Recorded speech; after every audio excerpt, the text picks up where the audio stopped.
Hi everyone. I'm here again in my studio, and as usual I'm working, and something came up again. Okay, so this scripture in Matthew chapter 6 verse 2 and 3. Okay, let me read it. It says, so when you give to the needy, do not announce it with trumpets, as the hypocrites do on the streets, to be honored by others. Truly I tell you, they have received their reward in full. But when you give to the needy, do not let your left hand know what your right hand is doing, so that your giving may be in secret. Then your Father who sees what is done in secret will reward you. This is actually Matthew 6, 2 through to 4.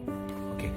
Alright. So most often when we hear this, we think of the usual, giving in secrets, blah blah blah, and all that kind of stuff and all that. So but God drew my attention to something else. Okay. Now this means that when we give, when we do things for people, we shouldn't expect the reward from the people we did the things for. Okay, so it means that when it comes to God, where we sow is not necessarily where we will reap.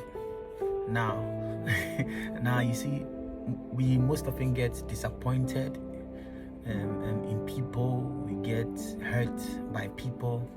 We feel hurt by people and all that because of the fact that we feel that we have been there for them, so they should also be there for us.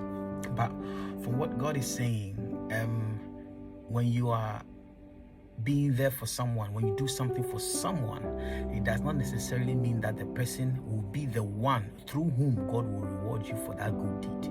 So where you sow is not necessarily where you will reap. And if we are able to understand it this way, we will be less disappointed in people, we will be less hurt.